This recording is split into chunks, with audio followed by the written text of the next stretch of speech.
The Philippines isn't facing one typhoon. It's facing something meteorologists have never seen before. Two super typhoons, 5 days apart. While rescue teams were still pulling bodies from the wreckage of Typhoon Kalmygi, satellites detected something horrifying approaching from the Pacific. Typhoon Fenghuang, a storm so massive its diameter could swallow the entire archipelago.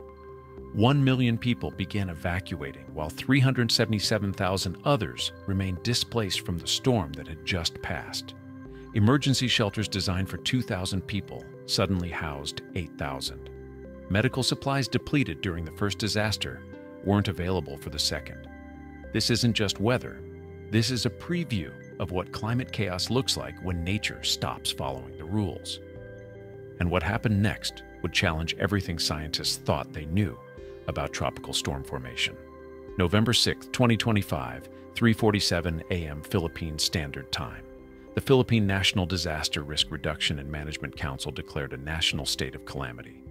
Typhoon Kalmygi had just finished carving through the Visayas region, leaving 294 dead, 526 injured, and 109 people missing. Search and rescue teams were working around the clock, pulling survivors from collapsed buildings and flooded communities. In the provincial capital of Cebu, where Kalmygi's landfall had been most devastating, Emergency Coordinator Lieutenant Colonel Maria Santos was overseeing rescue operations when her satellite phone buzzed with an urgent message from Pagasa headquarters in Quezon City. A new storm system was rapidly intensifying in the Western Pacific. Dr. Ramon Cruz, chief meteorologist at the Philippine Atmospheric, Geophysical, and Astronomical Services Administration, had been tracking the disturbance for just 18 hours.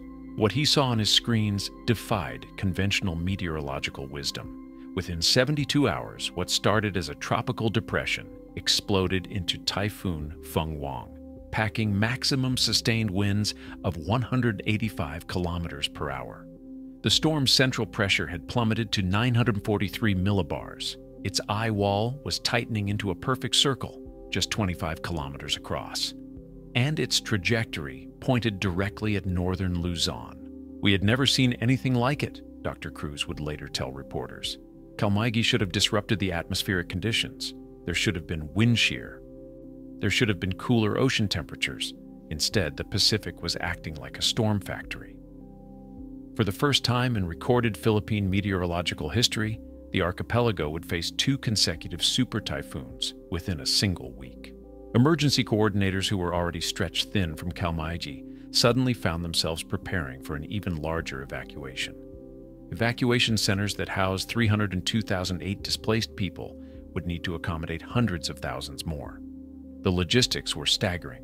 Aurora Province alone needed to evacuate 127,000 residents to facilities designed for 15,000. Military transport helicopters were still delivering relief supplies to Kalmygi-affected areas when they received orders to begin Fenghuang evacuations. Coast Guard vessels damaged during Kalmygi's storm surge couldn't be deployed for water rescues. The Philippine Red Cross issued an urgent statement. "We are not just responding to one disaster, we are managing 2 simultaneous catastrophes with resources designed for one." But that statement would prove optimistic, because what they were really facing was something meteorological science had no playbook for. Provincial Governor Elena Rodriguez described the situation as trying to perform surgery while the patient is still being shot. The Philippines was attempting disaster recovery while simultaneously preparing for an even larger disaster. Medical personnel treating Kalmygi's injured were redeployed to prepare evacuation centers for Fenghuang. Emergency supplies reserved for Kalmygi recovery were diverted to Fenghuang preparation. But this unprecedented storm pattern was just the beginning of what satellites would reveal about our changing climate. The western Pacific Ocean had become a furnace. Sea surface temperatures reached 29.5 degrees Celsius, nearly 3 degrees above normal for early November. This superheated water mass stretched across 2,000 kilometers of open ocean, providing unlimited fuel for storm development. Satellite thermal imaging showed ocean heat content at the highest levels recorded since modern measurement began. Typhoon Kalmygi should have disrupted the atmospheric conditions needed for another major storm. When typhoons pass through warm ocean waters, they typically leave behind cooler temperatures and atmospheric instability that prevents immediate storm formation. It's nature's way of spacing out these massive weather events, a meteorological cooling-off period that can last weeks.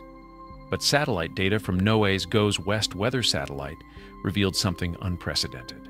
The ocean's thermal layers had stratified so intensely that Kalmagi barely affected the deeper warm currents. Ocean temperatures at depths of 50 to 100 meters, the critical zone for typhoon energy extraction, remained at near record highs. Within 48 hours of Kalmagi's passage, sea surface temperatures had returned to their pre-storm levels.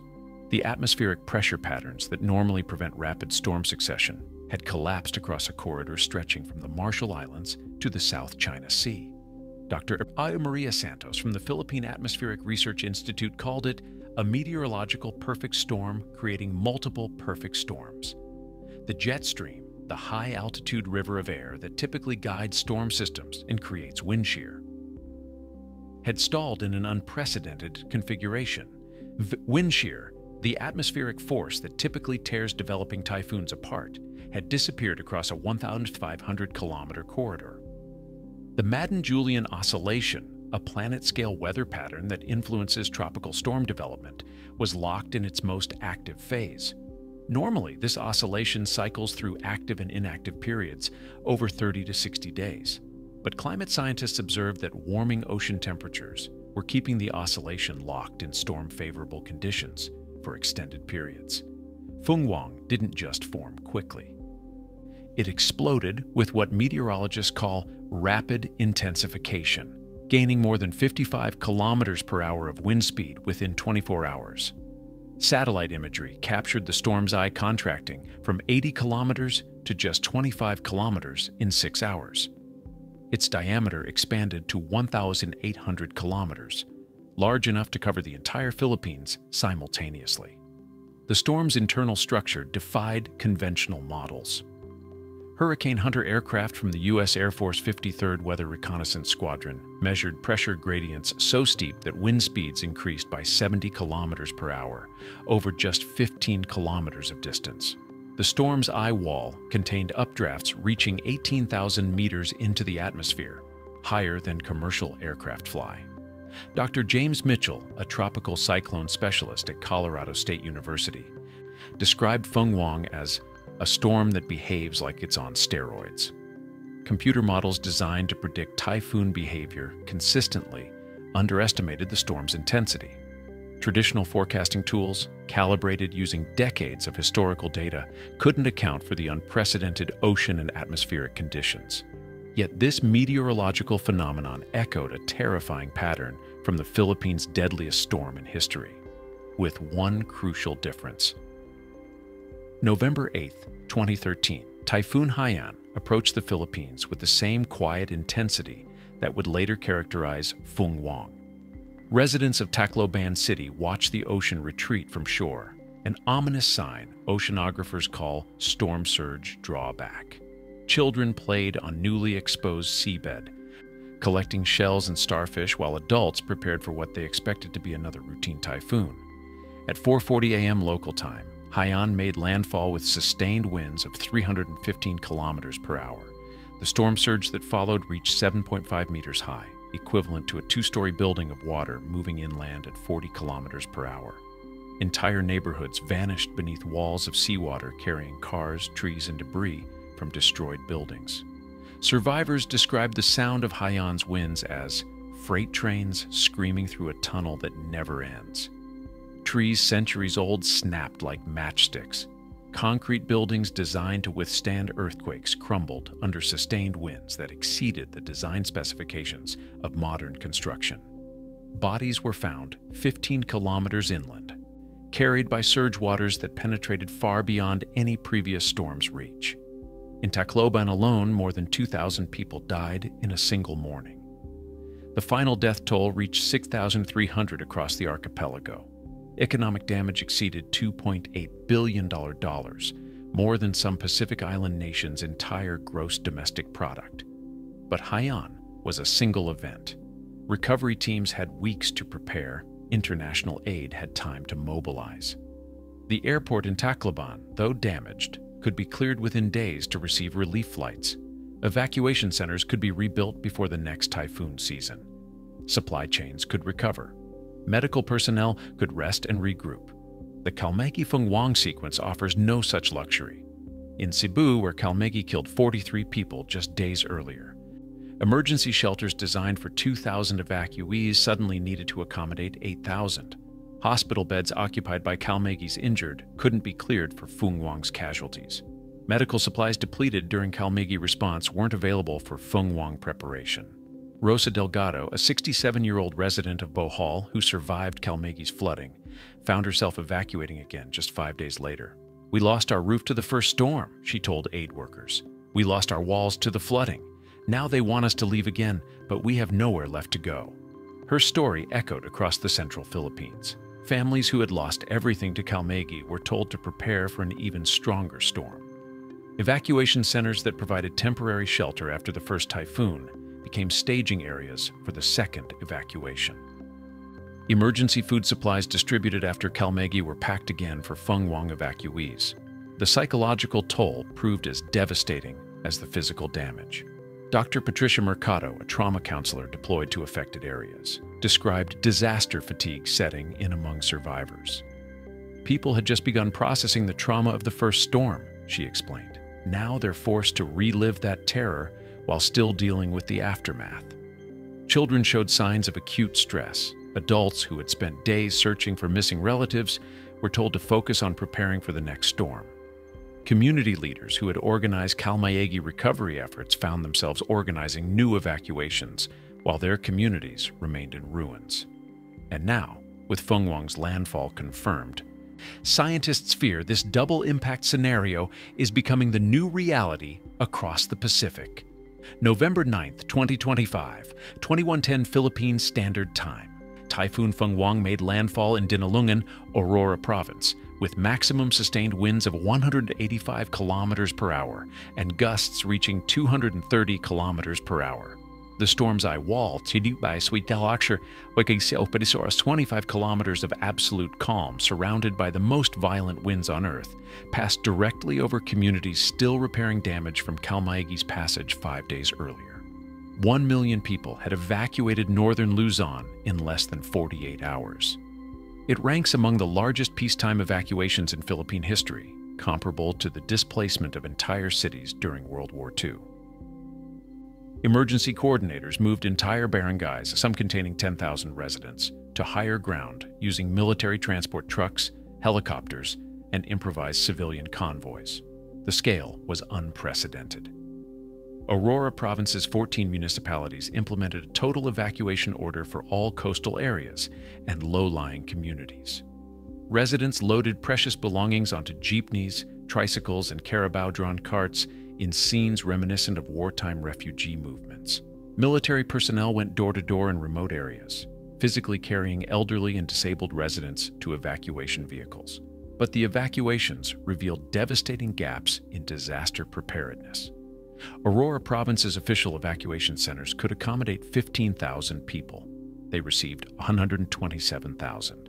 Families slept in school hallways, government buildings, basketball courts, and parking garages. Social distancing became impossible. Medical personnel warned of potential disease outbreaks within 72 hours. Isabela Province faced similar overcrowding. The provincial capital building became a shelter for 3,000 people, despite being designed as office space. Municipal gymnasiums housed families in conditions aid workers compared to refugee camps. Portable toilets couldn't be delivered quickly enough to maintain sanitary conditions. Power grids across northern Luzon went dark as Phungwang's outer bands reached shore. The Luzon grid, which supplies electricity to 75% of the Philippines' population, automatically shut down sections serving 12 provinces as wind speeds exceeded safety thresholds. Internet infrastructure failed. Cell towers toppled under sustained winds exceeding their design specifications. For 8 hours, the outside world lost all communication with approximately 3 million people in the storm's direct path. Satellite phones became the only communication link between emergency coordinators and national headquarters. International news crews lost contact with their Manila bureaus. Satellite imagery captured Phungwang's storm surge reaching 4.2 meters along Aurora's coastline, higher than most single-story buildings. Coastal communities that survived Kalmayegi's flooding now faced complete submersion. The town of Casiguran, population 25,000, reported surge waters reaching the second floor of the municipal building. Search and rescue teams, already exhausted from 5 days of continuous operations, watched helplessly as their primary staging areas disappeared beneath surge waters. Coast Guard vessels positioned for water rescues were forced to evacuate to deeper waters as harbors became too dangerous to navigate. The storm's massive size created another unprecedented threat. Fenghuang's hurricane-force winds extended 400 kilometers from its center, meaning areas that typically shelter evacuees from coastal storms were experiencing typhoon conditions themselves. Baguio City, usually a safe refuge in the mountains, recorded wind gusts of 140 kilometers per hour. Emergency services reported complete system failure across the storm's path. The provincial hospital in Aurora declared a black status emergency, meaning they could not accept new patients due to structural damage and power failure. Military medical units deployed helicopter ambulances to evacuate critical patients to Manila, but flights were suspended when wind conditions exceeded safe operational limits. Communication blackouts prevented damage assessment for critical infrastructure. The Dinalungan Bridge, a key evacuation route, couldn't be inspected during the storm's passage. Highway networks remained impassable due to fallen trees, flooding, and debris. Railway services connecting northern Luzon to Manila suspended operations indefinitely, because what happens next could determine whether the Philippines can survive what climate scientists now call the new normal. As Fenghuang moves toward Taiwan, weakening but still dangerous, meteorologists are studying something more troubling than the storm itself. The ocean conditions that created this double typhoon scenario haven't changed. Sea surface temperatures remain 3 degrees above normal across a region larger than the continental United States. The jet stream patterns that allowed both storms to intensify remain locked in place. Atmospheric pressure readings suggest the Pacific is primed for additional rapid cyclogenesis events. Dr. Chen Wei-Ming from the Taiwan Typhoon Research Center warns that we may be witnessing the emergence of a new storm pattern that could fundamentally alter how we prepare for tropical cyclones. Climate models suggest that warming ocean temperatures could make back-to-back super typhoons not just possible, but routine across the western Pacific basin. The implications are staggering. The Philippines faces an average of 20 typhoons annually under normal conditions. If even half of those begin clustering into rapid succession patterns, the archipelago's disaster response capacity would collapse entirely. Recovery periods that currently last months would be measured in days. Economic systems dependent on agriculture cannot survive consecutive crop destruction events without triggering food security crises.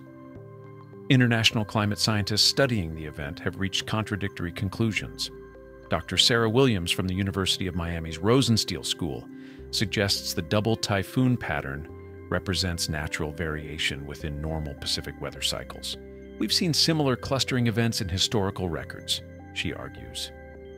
The difference now is our improved ability to monitor and measure these storms.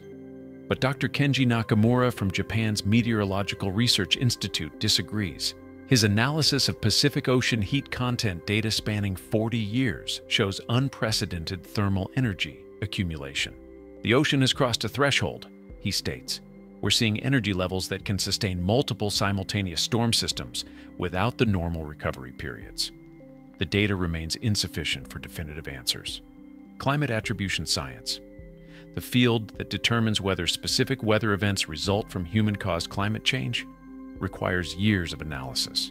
But real-time impacts don't wait for scientific consensus. What's certain is that the Philippines' current infrastructure cannot withstand repeated super typhoon impacts without recovery intervals. Evacuation centers built for single storms cannot accommodate back-to-back evacuations.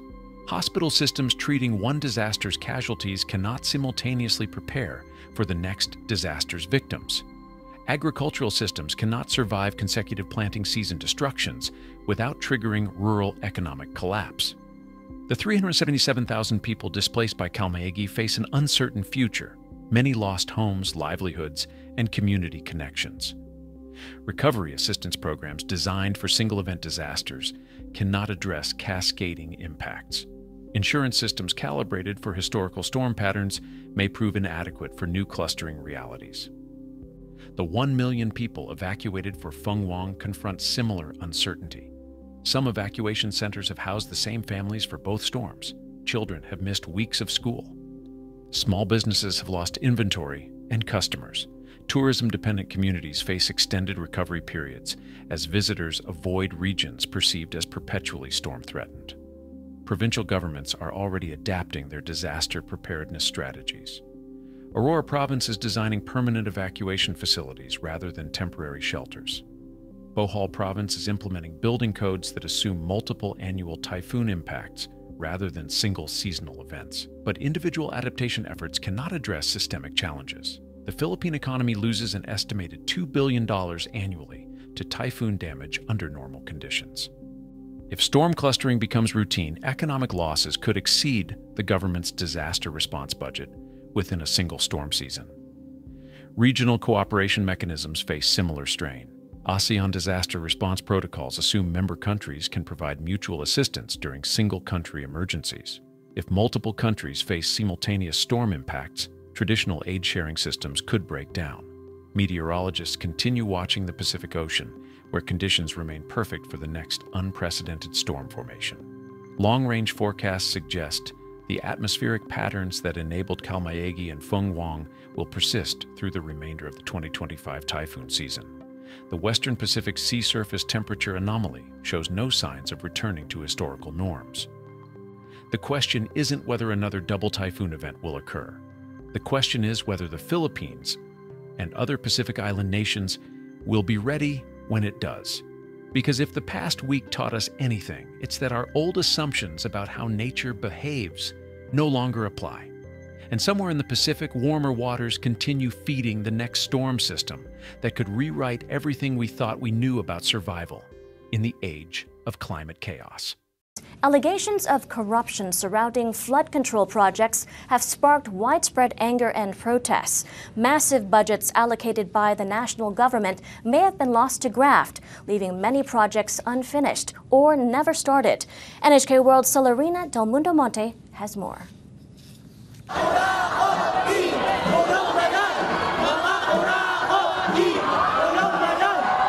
Young people took to the streets in Manila in October to protest against the corruption involving these ghost projects. Over the past 3 months, such demonstrations have been increasing nationwide. We are angry at the fact that these people in power are abusing their positions in power to use the positions in power for their own greeds. The corruption allegations are centered on areas severely affected by flooding. Kalumpit, near Manila, is located downstream of where 2 major rivers converge. Water sometimes remains in buildings for extended periods, causing hardship for residents. Hindi na makalabas ang tubig. The water won't drain out, and my house is flooded. I don't want to live here anymore. Ayoko na dito talaga. Ayoko na.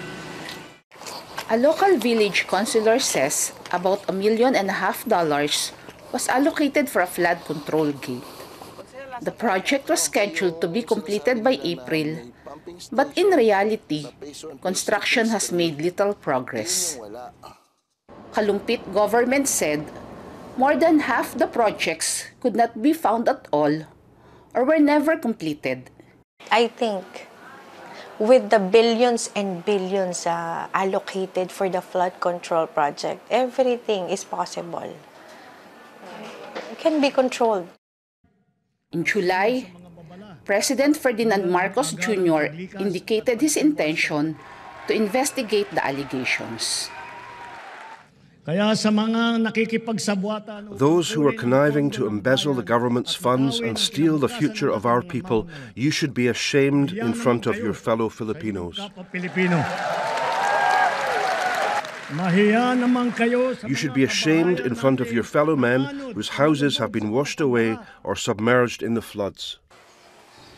The economic losses from ghost projects from 2023 to 2025 are estimated to be about $2 billion.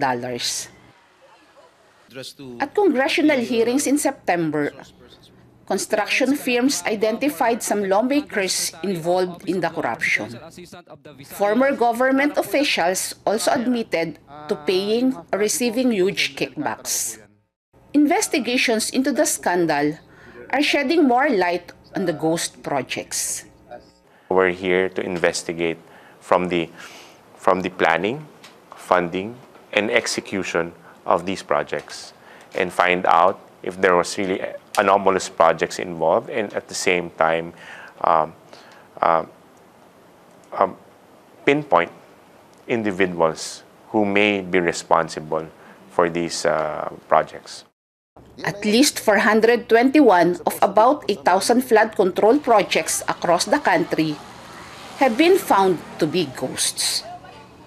The number is expected to increase, and public anger shows no signs of subsiding.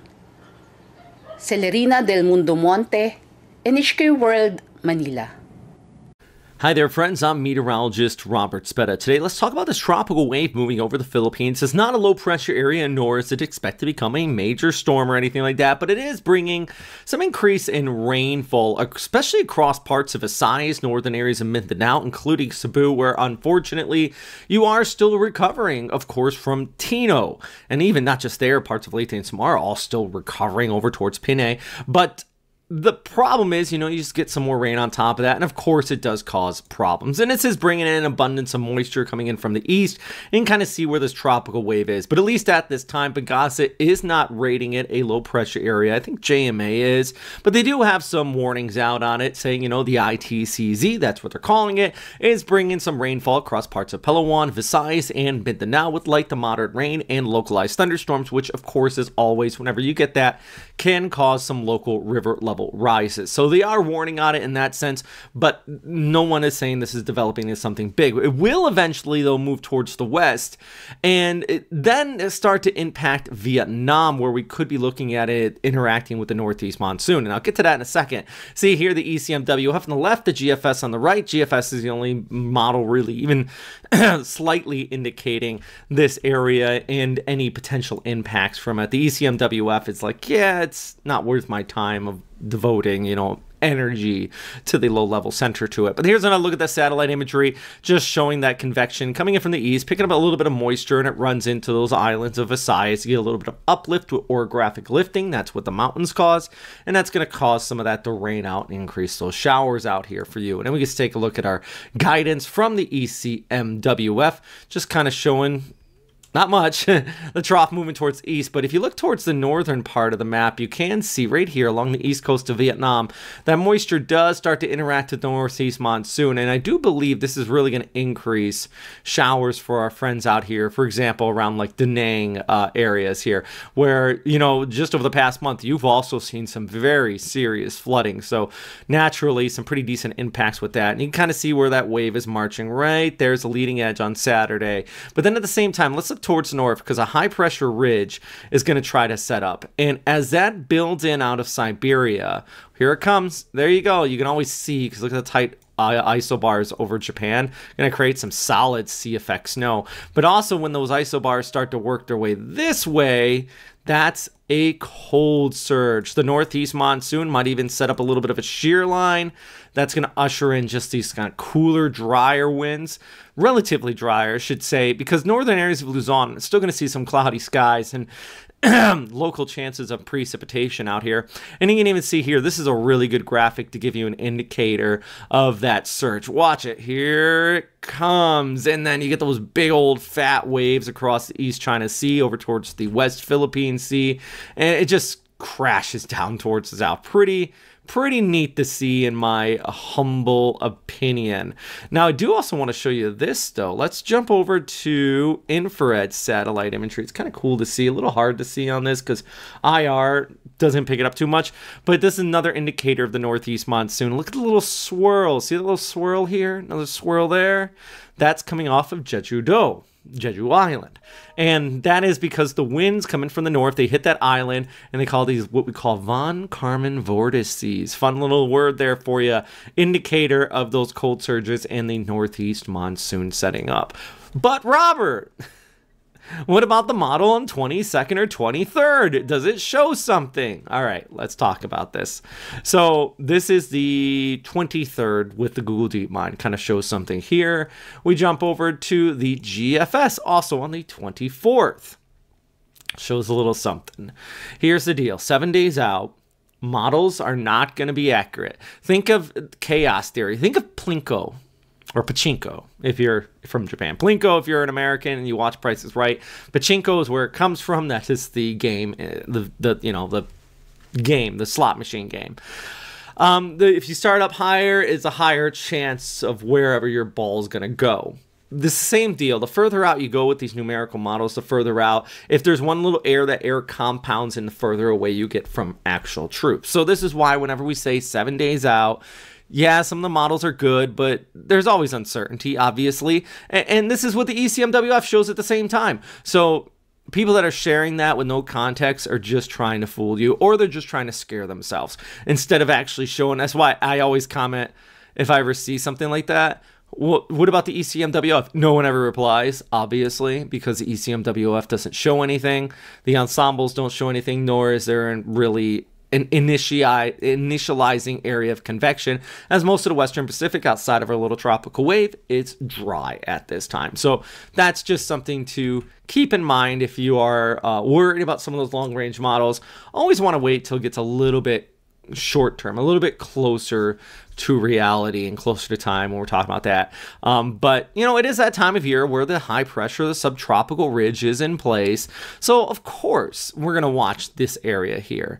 And, that could be the spot where we get these straight runners. And that's because of that subtropical ridge towards the north that would typically keep it further towards the south. But even without the ridge or without any tropical systems, we're still talking about some showers across parts of the southern areas of Visayas, Mindanao, while at least for the time being, it is staying mostly dry places like Manila and along Region 1, where a lot of these areas are still, of course, recovering from Uwan after that pushed overhead.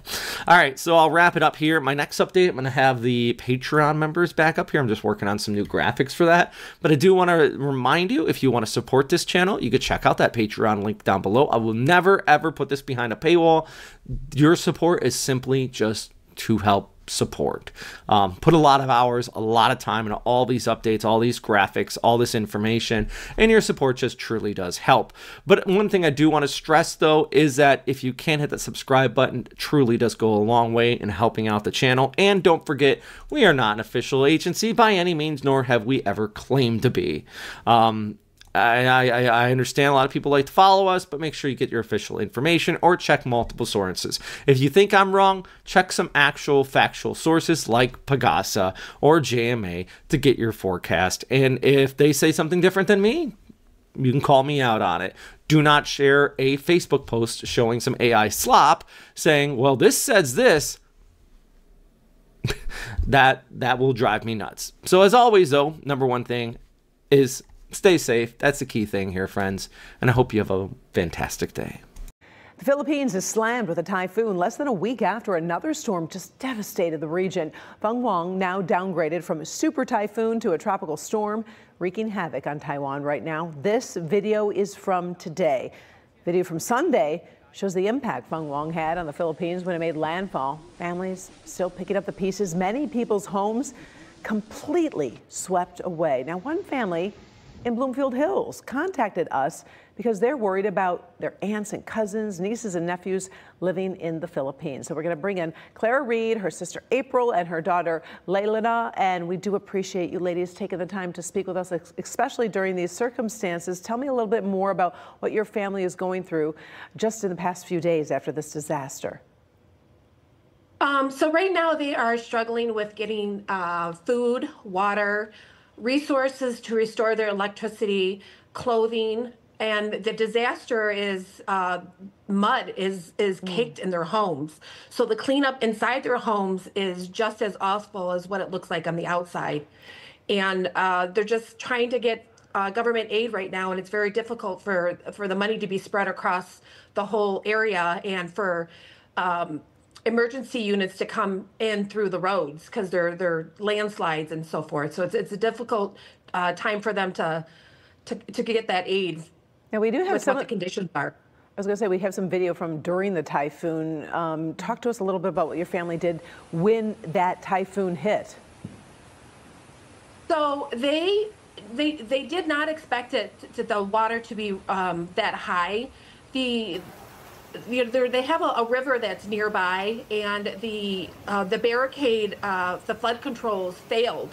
So the water exited the river, and the rainfalls were so great that the water just flowed towards their homes. So they had to climb. Many people had to climb up on top of the roofs. People climbed up on their furniture, refrigerator, so they can get above the water, because it rose 8 to 10, 12 feet inside their homes. Oh my goodness. Okay, Clara, you just made a trip into the Philippines in August. I think you said when we talked to you earlier. What do you expect to go back? What are you thinking? How do you feel right now? Yeah, we were just there in mid-August, my daughter and I, and we have a planned trip in June of next year. We don't know what that's going to look like. I'm not sure what the future really is for our next visit, but I expect it to not look the same. There's going to be a lot of changes in the area, and it's just not going to be the same. My heart goes out to you and your family. I'm sure you're Thank you. so very worried. We appreciate you taking the time to share with us what they're going through, so other people here in Metro Detroit obviously, have family everywhere all around the world. So thank you very, very much. Thank you. All right.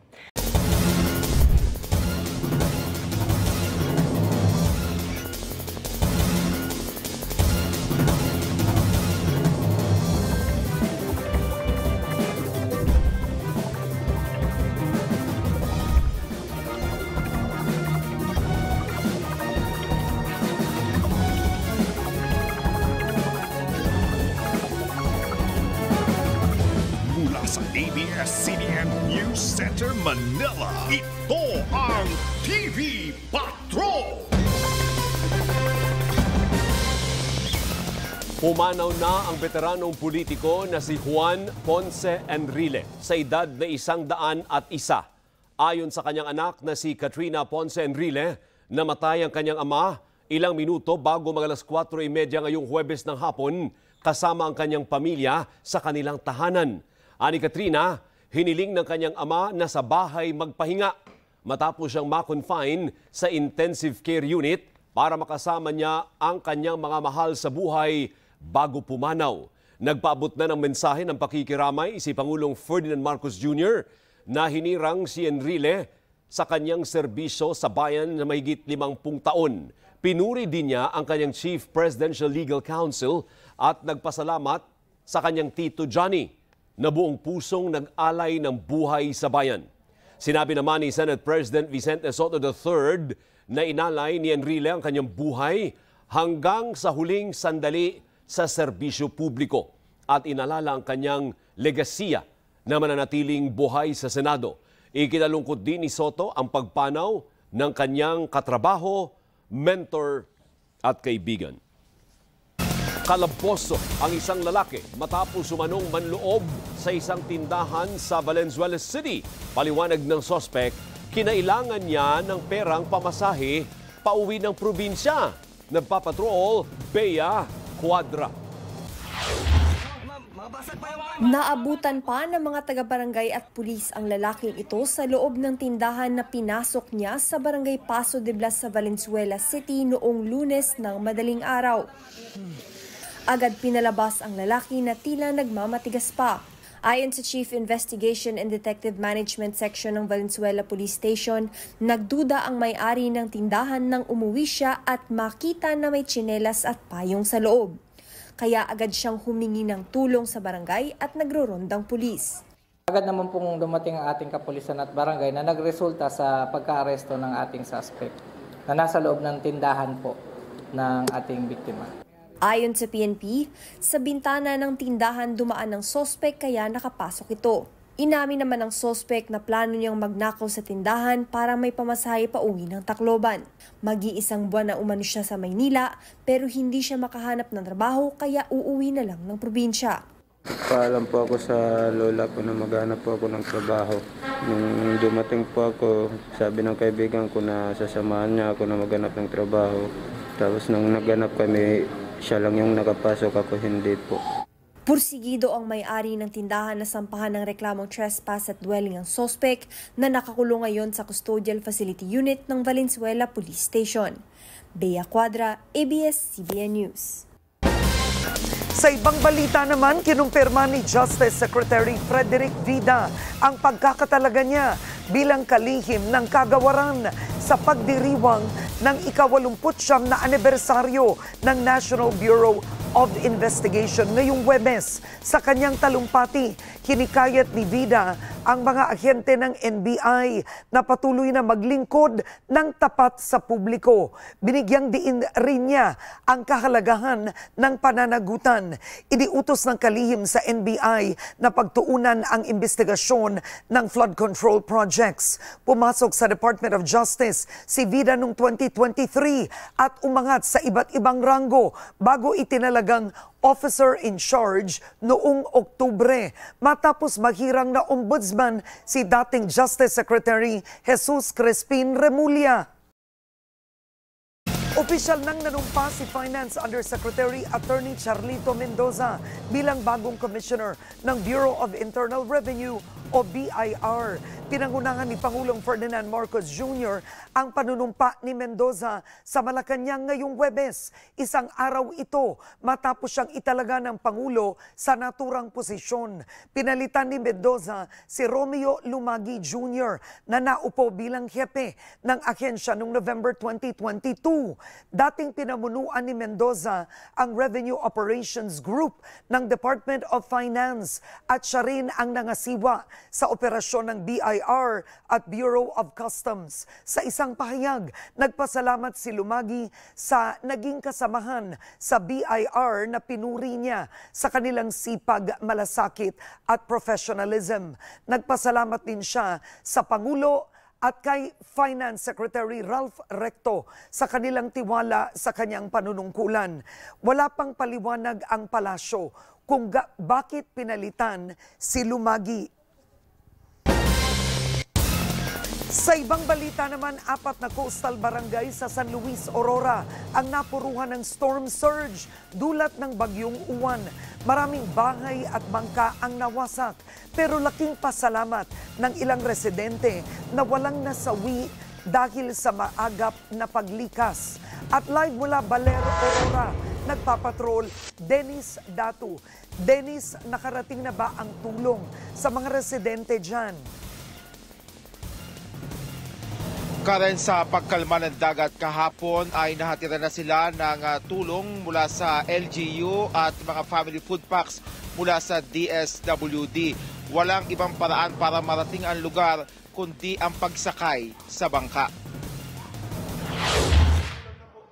Mga naglalakihang alon na umaabot ng 10 hanggang 15 talampakan ang taas ang tumama sa 4 na coastal barangay ng San Luis, Aurora sa kasagsagan ng super bagyong Uwan.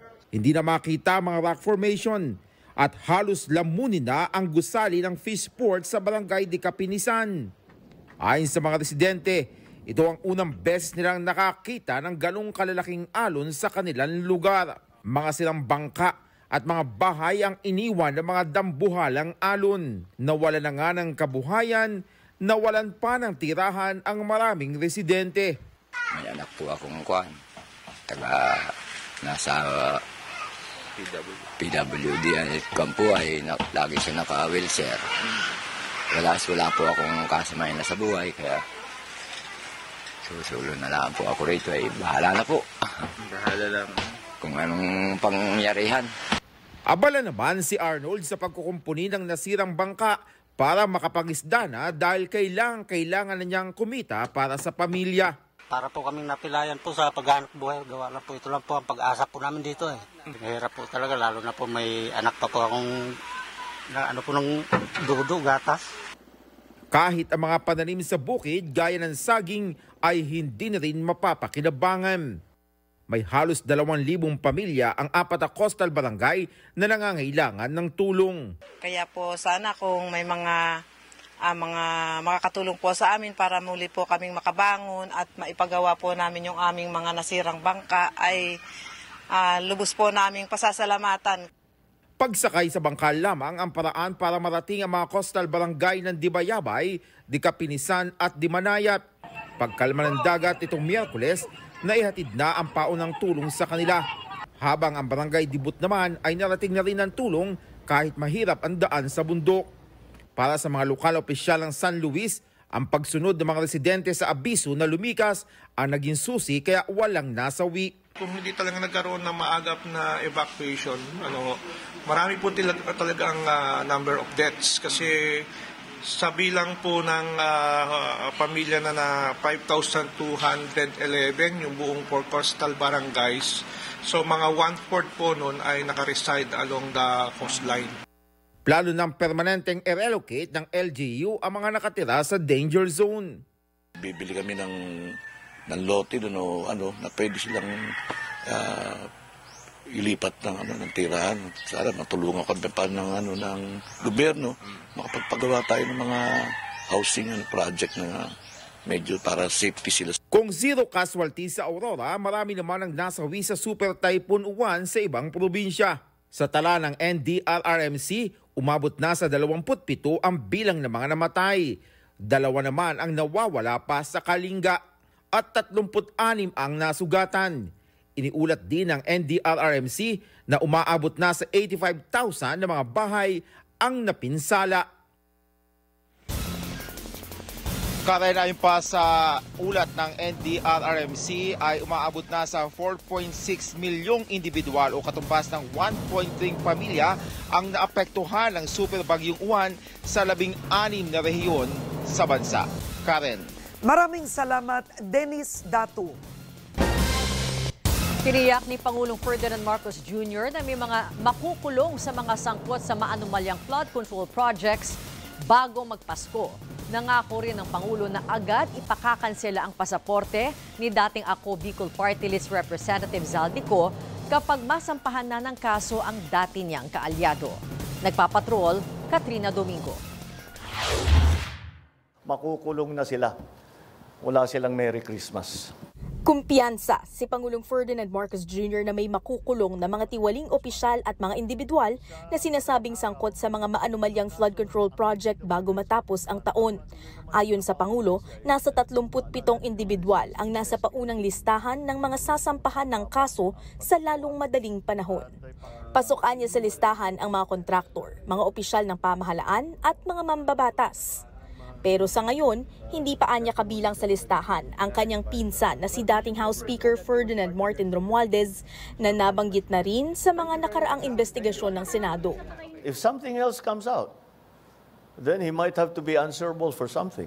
We don't file cases for optics. We file cases to put people in jail or to make people answer. Bigyan nyo kami ng lahat ng ebidensya na meron kayo. Para magamit natin, walang immune dito walang exempted dito sa mga investigasyon na ito. Bagay na sinigundahan ng ilang leader ng Kamara. Tama yung sinasabi ng Pangulo. No? Anong ebidensya natin ngayon kung wala yon? Yung Gutesa. Yung Gutesa nga, nag-uumpisa pa lang. Meron ng falsipikado. Ayon naman kina House Deputy Speaker Paulo Ortega V at House Committee on Human Rights Chairperson Benny Abante, maging ang Independent Commission for Infrastructure, wala umanong makitang sapat na ebidensya laban kay Romualdez. Pero giit ni ACT Teachers Party List Representative Antonio Tino, may pananagutan si Romualdez bilang dating pinuno ng Kamara na nagpasa ng budget na hitik umano sa mga isiningit na pondo. Ang insertions at pag-aproba sa flood control ay ginawa ng House, ng Senate at maging ng Malacanang. So ang mga pinuno ng lahat ng yan, so yung Senate President, yung House Speaker at saka yung Presidente mismo, may pananagutan dyan. I'm not a lawyer, so I cannot maybe... Nangako naman ng Pangulo na agad ipakakansela ang pasaporte ni dating Ako Bicol Party List Representative Zaldico kapag naisampa na ang mga kasong kriminal laban sa kanya. That's the procedure. Hindi mo you have to give grounds for the cancellation of the passport. And those grounds will be based on the cases that will be filed against him. is approved. Pero bukas nga ba ang administrasyon na gawing state witness si Ko? That option is always there, except for them who are the most guilty. You think he is? I don't want. And then pag sinabi ko, sasagutin kita, sasabihin nyo, prejudged. Let the courts do their work. Let the judges do their work. Dagdag ng Pangulo, babaguhin din ng administrasyon ng ilang sistema para mas mabantayan ang bidding, pagmamonitor at pagbabayad sa mga proyekto ng gobyerno, gaya ng paggamit ng teknolohiya at AI sa pagsisinsin sa mga kontrata. Lahat naman tayo ay nais natin na makamta ng kaagad ang hustisya. Ngunit kung may aral tayong natutunan sa nakaraan, ito ay ang mas mabuti na maging mabusisi tayo at tumagal ng kaunti kaysa magmadali at magkamali. Samantala, iginiit ng Pangulo na hindi dapat isisi sa issue ng flood control lamang ang pagbagal ng ekonomiya ng bansa dahil may epekto rin ang mga bagyo at iba pang issue sa labas ng bansa. Tiniyak niyang paiigtingin ang government spending o paggasta ng pamahalaan para makabawi ang ekonomiya bago magtapos ang taon. Katrina Domingo, ABS-CBN News. Tatlo pang kasalukuyan at dating senador ang irerekomendang kasuhan ng Independent Commission for Infrastructure o ICI. Isinumbitin na rin ng komisyon kanina ang ika-5 referral nito sa Office of the Ombudsman para naman sa posibleng kaso laban sa kontratista ng higit 70 milyong pisong halaga ng Riverbank Protection Structure o proyekto kontra baha sa Hagonoy, Bulacan. Nagpapatrol, Johnson Manabat. We will be filing at least cases against 3 sitting or former senators, at least 3 next week. Hinahanda na ng Independent Commission for Infrastructure ang hiwalay na rekomendasyon nito sa Office of the Ombudsman para makasuhan ng hindi bababa sa 3 nakaupo at dating senador na posible umanong sangkot sa maanumalyang flood control projects ng gobyerno. Sabi ni ICI Chairman Andres Reyes Jr., iba pa ito sa 2 nakaupong senador na una ng inirekomendang kasuhan ng Ombudsman.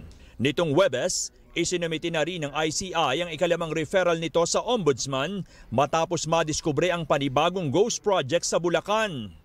The results of the COA technical inspection together with the available records clearly established that the project was never implemented despite the unwarranted release and full payment of the contract costs by the DPWH to Darcy and Anna Builders and Trading. Ayon sa ICI, higit 74 million pesos ang halaga ng proyektong ito sa Barangay Carillo, Hagonoy, Bulacan na nakuha ng Darcy and Anna Builders and Trading.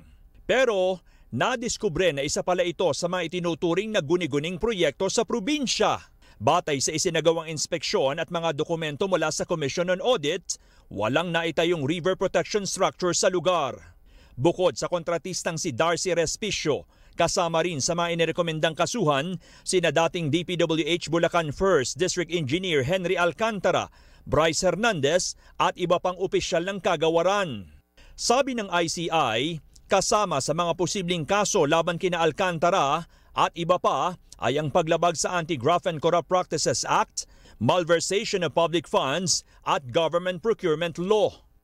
Sa press conference kanina, muli ring nausisa sa Independent Commission for Infrastructure ang guidelines nito para sa una ng naipangakong live streaming ng kanilang mga hearing para ipakita sa publiko ang pagiging transparent nito. Sa susunod na linggo, nakatakdang sumalang sa pagdinig ng komisyon si dating DPWH Undersecretary Roberto Bernardo na una nang nag-akusa kina Senador Francis Escudero, dating Congressman Zaldi Co at dating Senador Ramon Bong Revilla nang umani pagtanggap ng kickback mula sa mga infrastructure project. Pero sa tanong kung magkakaroon na rin ba ng live streaming ang nakatakdang hearing, we're still studying that.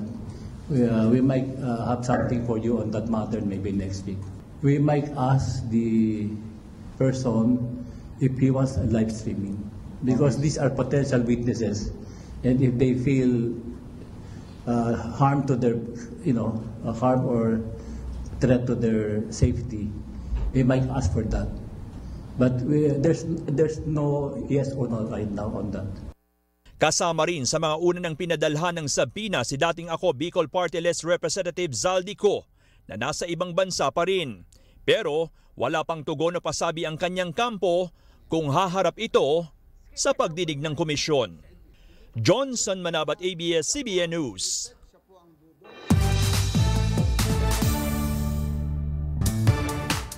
Gretchen, ano ang maiinit na balita sa showbiz? Ate B, hataw agad sa takili ang Star Cinema movie na Meet, Greet and Buy.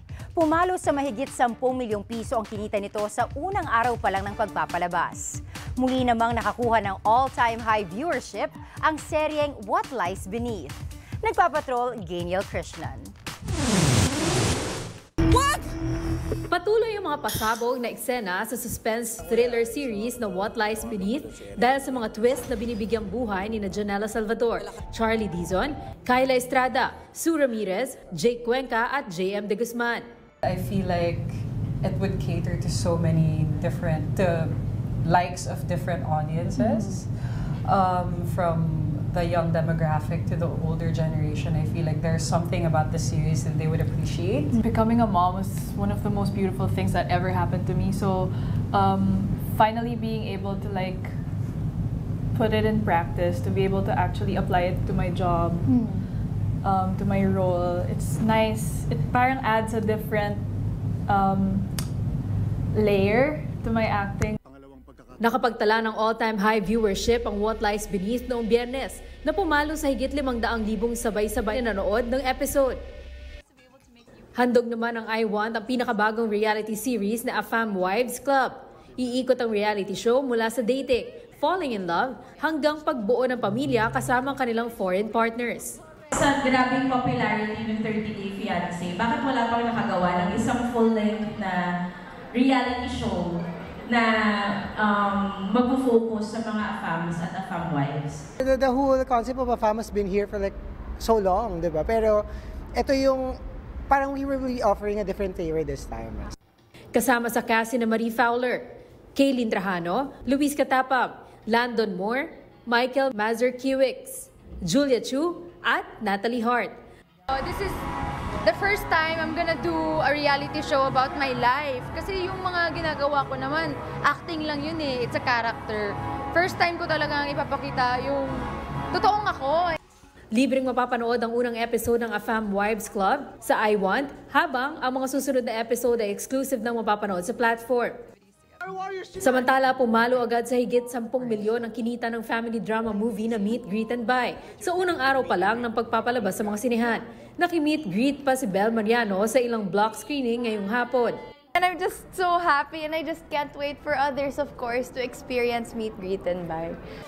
Patok sa social media ang post ni Bel kasama ang cast na nag-ala synchronized swimming. Nagpasalamat naman si Piolo Pascual sa lahat ng sumuporta.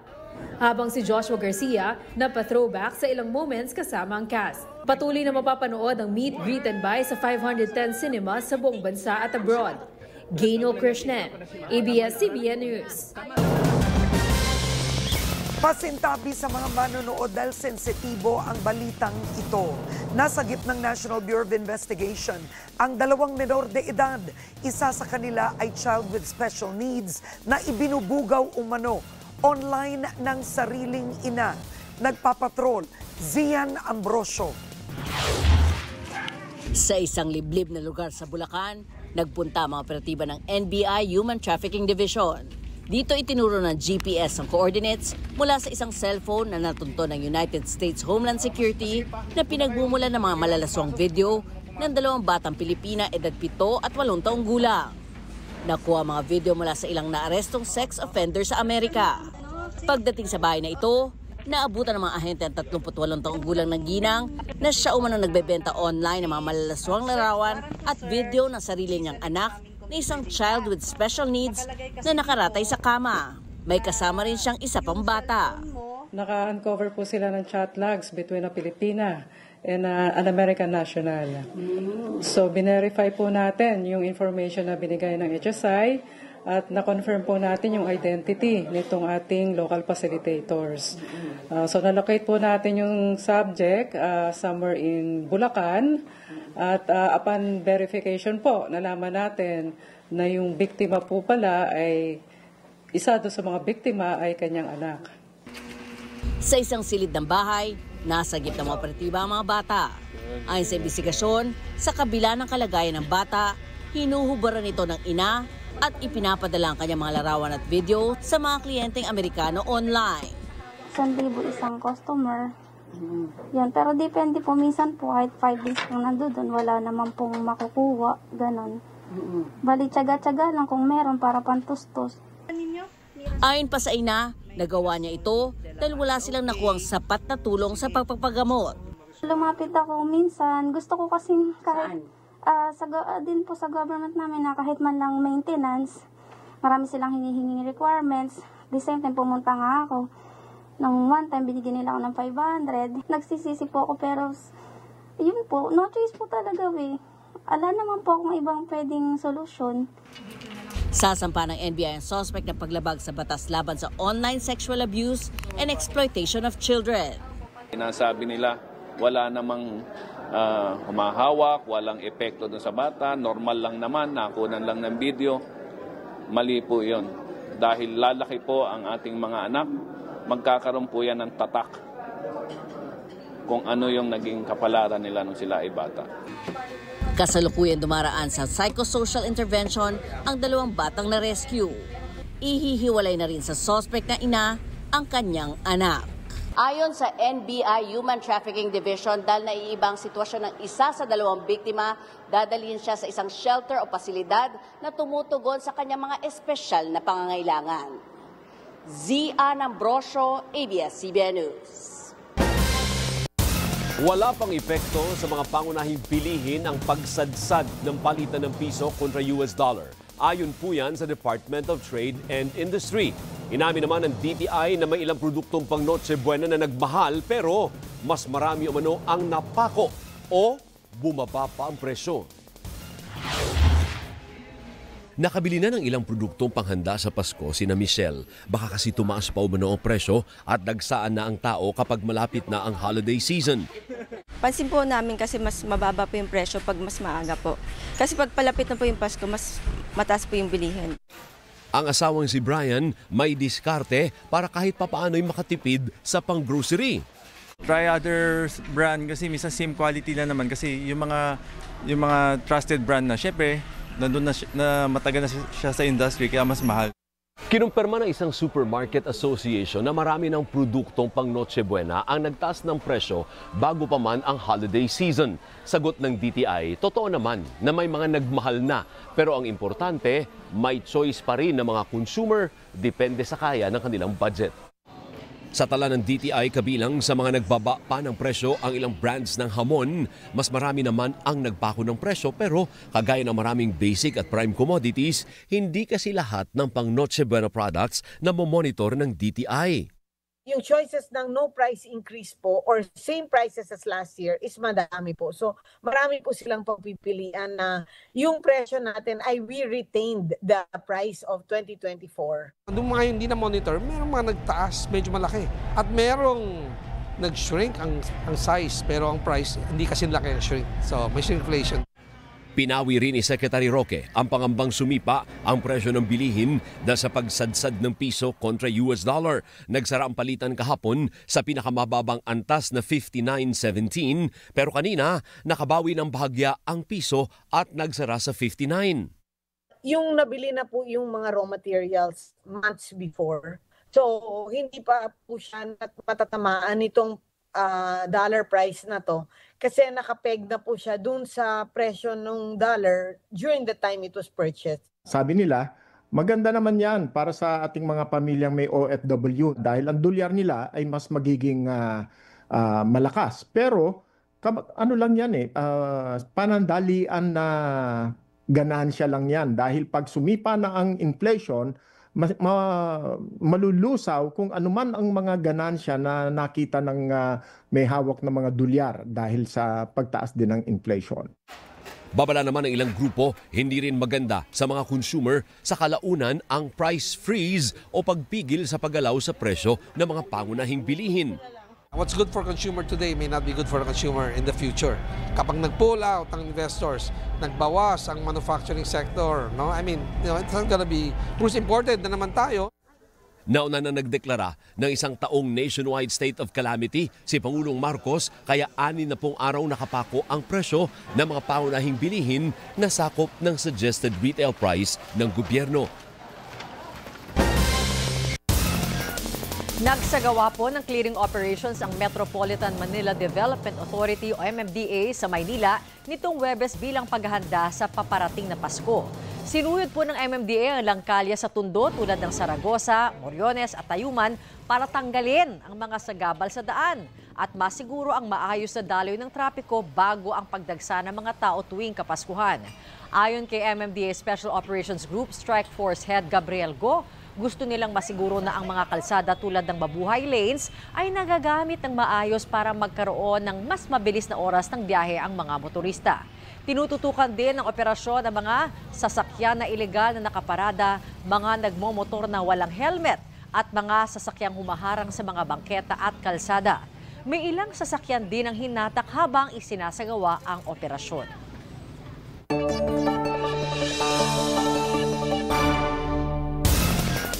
Alamin po natin ang magiging lagay ng panahon mula kay ABS-CBN resident meteorologist Ariel Rojas. Ariel, may aasahan bang sama ng panahon sa mga susunod na araw? Bernadette, una good news dahil nalusaw na ang naiwang low pressure area ng bagyong Uwan nitong Huwebes ng hapon. Wala rin pong inaasahang bagong bagyo na pwedeng mabuo hanggang sa susunod na linggo. Gayunpaman, maulan dyan sa gitna at timugang bahagi ng Pilipinas dahil yan sa Intertropical Convergence Zone o ITZZ na salubungan ng mga hangin mula sa northern at southern hemispheres. Magpapatuloy po ang pag-iral niyan sa mga susunod na araw na pwedeng magdulot ng mga pagbaha at pagguho ng lupa lalo sa may Palawan, Visayas at Mindanao. Sa pagkalusaw naman ng bagyong Uwan, muling iihip ang amihan na mas lalakas pa po sa susunod na linggo. Sa rainfall forecast ng The Weather Company para bukas November 14, Biyernes sa Luzon, buong araw meron pong mahina hanggang katamtamang pangapag-ulan sa Cagayan Valley at ilang bahagi ng Cordillera. Meron din kalat-kalat na ulan sa umaga sa Southern Bicol at sa Mindoro, pero mas maraming ulan ang aasahan sa Southern Luzon mula tanghali, lalo po dyan sa may Southern Quezon, Marinduque, Mindoro, Romblon at maging sa may Masbate. Sa Palawan, uulan sa umaga sa katimugang bahagi ng probinsya at sa hilagang parte, bandang tanghali naman, pero hapon hanggang gabi, mas maulan dito po sa may Central at Southern Palawan. Maulan din sa maraming bahagi ng Kabisayaan halos buong araw. Sa umaga may kalakasan po ang boost ng ulan sa may Capiz, Southern Negros at lalo po dito sa may Bohol. Sa tanghali at hapon sa Cebu, Negros, Aklan, Bohol at Southern Leyte, meron ding malalakas na mga pag-ulan at sa gabi, mas matinding ulan na nga asahan dyan sa hilagang bahagi ng Negros maging sa halos buong isla ng Panay. Sa Mindanao, magiging maulan din sa maraming lugar. Umaga pa lamang may kalakasan na ang buhos ng ulan dito sa may Caraga at sa may Davao Oriental. Dala po yan ng ITZZ. Bandang tanghali sa hilagang bahagi ng Zamboanga del Norte malakas ang ulan. Sa hapon, maulan din dito sa may Soxargen at pagsapit ng gabi ay muling makararanas ng malalakas na ulan ang Surigao del Sur. At tayo po naman po sa Metro Manila, maaraw at mainit sa umaga pero magiging maulap at may tsansa ng ulan dahil sa thunderstorm bandang tanghali at hapon. Yan ang update sa lagay ng panahon. Ako po si Ariel Rojas. Ingat sa pamilya. Arestado po ang isang lalaki na umano'y sangkot sa ilegal na pagbebenta at pagmamay-ari ng mga baril sa buy-bust operation sa Muntinlupa nitong Miyerkules. Kinilala po ng SPD Special Operations Unit Chief Antonio Ananayo Jr. ang suspect bilang alias Bangus. Nagmula ang operasyon sa ibinigay na tip ng isang informant sa umano'y bentahan ng baril sa Muntinlupa at kalapit na lugar. Bigo po ang suspect nang magpakita ng anumang dokumento na nagbibigay pahintulot sa kanyang magbenta at magmay-ari ng baril. Sasampahan ang suspect ng paglabag sa Republic Act 10591 o ang Comprehensive Firearms and Ammunition Regulation Act. Lumabas din na mayroon pang ibang mga nakabinbing kaso ang suspect. Depensa naman ng suspect na pag-utusan lamang umano siya pero lumabas na siya mismo ang nakausap ng operatiba at nagbenta ng baril. Climate finance o yung paglalaampo ng pondo ng mga mayayamang bansa para mapabagal ang paglala ng climate change sa mga bansang lantad sa epekto nito. Ang isa sa pinaka-inaabangan sa COP30. Pero hirit ng ilang Pinoy climate advocates, abay hindi sapat ang naturang pondo. Mula Brazil, nagpapatrol, Rafael Bosano. $250 million o nasa 15 billion pesos ang inisyal na pondong pwedeng applyan ng mga bansang pinaka-nagdurusa sa lumalalang epekto ng climate change para makatugon sa mga hamon nito. Tinatawag itong Funds for Responding to Loss and Damage o FRLD. Malaki sa unang tingin, pero iba na ang usapan kung susumahin ang dami ng mga bansa na maaaring makinabang dito at halaga ng pinsala na kanilang natatamo tuwing may kalamidad. Sa Pilipinas pa lang, kulang na umano ito, ayon sa climate advocate na si Lidy Nakpil. It's really laughable if you were in a good mood and highly enraging, which is most of the time we're really enraged at the thought that this is such a small fraction of even one single country suffering from the destruction of, say, a super typhoon. Naitatag ang FRLD 3 taon pa lang ang nakararaan. $700 milyong ang halaga ng pledge na nakuha mula sa iba-ibang bansa para rito. Pero matapos ang 3 taon, wala pang kalahati ang nailunsad sa COP30. Pero para ma-access ang pondo, kailangan magsumite ang mga bansa ng proposal ng kanilang adaptation program. Mula sa pagpasa hanggang pag-aproba, pwedeng umabot ng ilang buwan. Yun nga lang, marami ang pwedeng mangyari sa panahon ng aplikasyon, kabilang ang pagtama ng iba-iba pang sakuna. Hamon ngayon sa delegasyon ng Pilipinas na itulak ang pagpapataas pa ng pondo kahit nailunsad na ito. Hindi mangyayari lahat ng dapat mangyari sa buong daigdig in terms of climate change mitigation kung hindi maayos at hindi malinaw yung magiging pinansya na ipro-provide ng mayaman na bansa sa mga mahirap na bansa. Nagsalita rin sa isang side event dito sa Brazil si Caloocan Archbishop Pablo Virgilio Cardinal David. Para sa kanya, ang krisis sa klima na nararanasan ngayon ng buong mundo ay maituturing ding issue ng moralidad. For our people facing droughts, cyclones, forest loss, ocean warming, displacement, and hunger, climate change is not abstract. It is daily survival. It is a wound to human dignity. Para kay David, dapat magsilbing gabay sa paglikha ng climate policy ng bawat bansa ang karanasan ng mahihirap na siyang pinakaapektado ng mga tumatamang kalamidad at iba-ibang sakuna. Rafael Bosano, ABS-CBN News, Belém, Brazil. Sa temang Magical Christmas, pinailawan na ang giant Christmas tree at mga palamuti sa Alabang, Muntinlupa City. Dagdag saya ang hatid ng food bazaar, live OPM performances at engranding light show. Nagpapatrol, Rod Macenas. Nagsabog ng kulay at liwanag ang mga performer na mistulang mga diwata sa pagbubukas ng Christmas season sa Alabang, Muntinlupa City. Pinangunahan ito ng realty developer na nagdala ng festive vibe sa buong lugar. Sa temang Celebrate Magical Christmas Moments, tampok sa gitna ng park ang giant Christmas tree at glowing installations. Christmas here in Central Park, Alabang has always been meaningful and special to us. It's been our yearly tradition already that we transform our open spaces into festive wonderland wherein people, families, and friends can create magical Christmas moments together. Save the date at planuhin ang mga lakad dahil ngayong Christmas season, may activities nang nakahanda na pwedeng pasyalan. The celebrations continue with the Eats Baita Park Food Bazaar. We also have fireworks display and live OPM performances. There's an immersive light show. And for a more meaningful celebrations, you may also visit Our Lady of Lourdes Chapel para sa simbang gabi. Pwede nang dalhin ng pamilya at kaibigan dahil bukas ang parke hanggang January 6, 2026. Rod Macenas, ABS-CBN News. Aabot sa 400 billion pesos mula sa panukalang 6.7 trillion pesos na 2026 budget ang pinababago ng Senate Finance Committee. Kasama naman ang mga tanggapan ni Pangulong Ferdinand Marcos Jr. at Vice President Sara Duterte sa mga dinagdagan ng budget ng komite sa rekomendasyon nito. Napapatrol, RG Cruz. Sa paghimay ng Senado sa mahigit 6.7 trillion peso 2026 budget, inirekomenda ng Senate Finance Committee sa buong Senado ang mas mababang new appropriations o bagong budget para sa 2026. Aabot sa mahigit 395 billion pesos ang binawas nito sa pondo, pero mahigit 326 billion pesos lang sa halagang ito ang nilipat sa ibang bahagi ng budget. Kaya 68 billion pesos ang talagang tinanggal mula pa sa unprogrammed funds.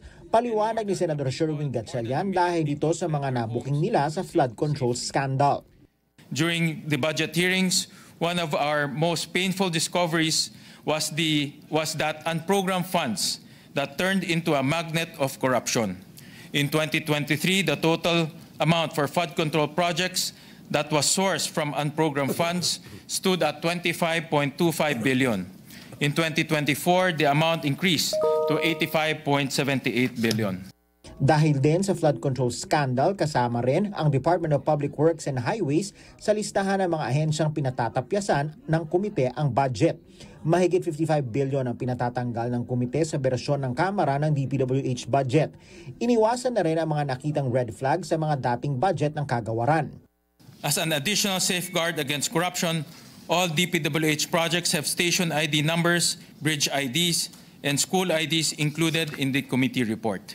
Bagamat nadagdagan ang social pension ng indigent senior citizens, may mga bawas din sa mga budget ng DSWD gaya ng sa 4Ps.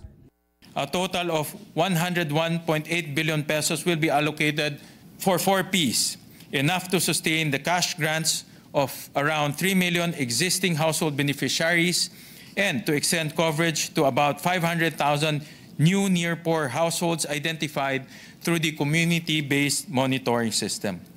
Pati National Task Force to End Local Communist Armed Conflict o NTF-ELCAC nabawasan din. Bagamat kasama sa nabawasan ng DOH, tumaas naman ang budget ng mga kumpanya at ospital sa ilalim ng DOH. Tiniyak rin ang pondo para sa PhilHealth at zero balance billing. Mahigit 1 trilyon naman ang inilaan sa edukasyon. This is 20% of the national budget or 4.5% of GDP. It is the highest in our country's history.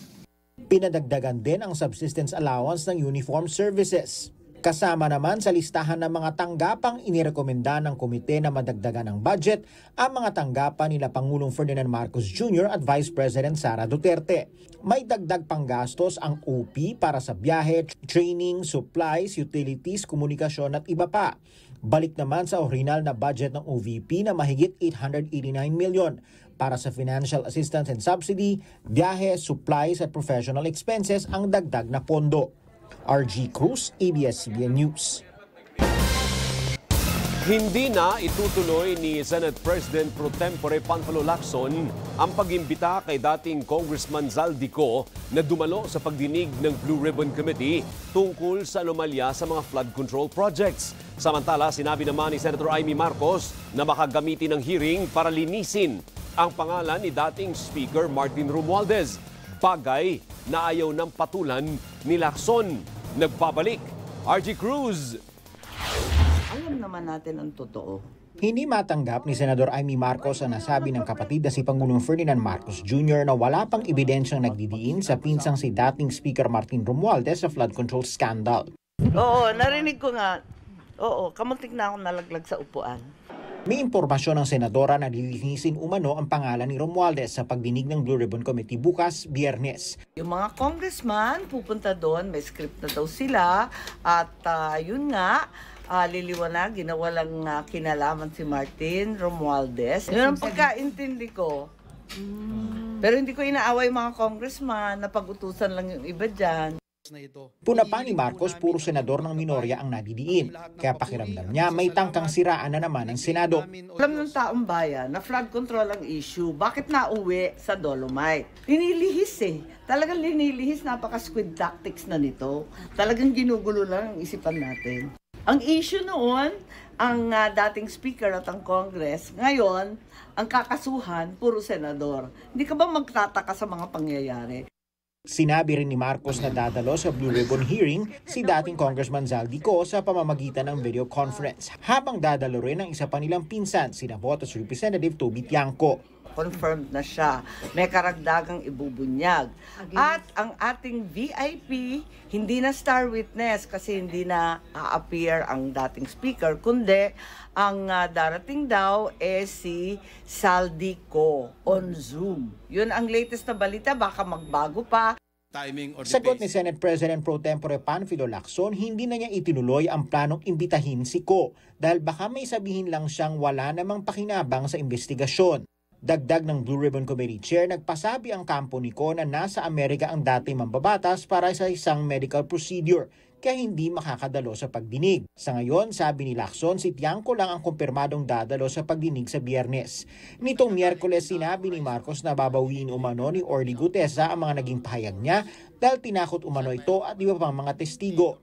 Matatanda ang sinabi ni Gutesa sa Senado na nagdala umano siya ng pera sa mga bahay ni Romualdez at Ko, bagay na itinanggi ng dalawa. Kaya para kay Marcos, limitado lang sa mababang opisyal at kontratista ang mananagot sa flood control scandal. Oo, hanggang sa level lang ng assistant DE, pambihira, at sa mga RD. Kasi pinagpipilitan na hanggang DPWH at yung mga kontratista lamang ang kasabwat. Maari naaabot kay Saldico pero hindi na uuwi, kaya wala rin. Ayaw naman ang patulan pa ni Lacson ang iba pang mga sinabi ni Marcos. RG Cruz, ABS-CBN News. Hiniling ni Senador Ronald De La Rosa sa Korte Suprema na magpalabas ng temporary restraining order laban sa pagpapatupad ng umano'y arrest warrant na ipinalabas laban sa kanya ng International Criminal Court. Sa kanyang very urgent manifestation na inihain kahapon, iginiit po ni De La Rosa na dapat maresolba ang lahat ng pending motion dahil sa bigat na usapin kaugnay sa issue ng konstitusyon. Ang hiling ni De La Rosa ay maituturing na follow-up sa nakabinbing petition for certiorari and prohibition na nauna ng inihain ng Senador at dating Pangulong Rodrigo Duterte laban kay Executive Secretary Lucas Bersamin. Dagdag ni De La Rosa, dapat magkaroon ng judicial notice ang SC sa mga naging pahayag ni Ombudsman Jesus Crispin Remulla na nagkukumpirma sa arrest warrant ng ICC. Ito ay bagamat itinanggi na ng DOJ, DFA at DILG ang anumang arrest warrant laban sa senador.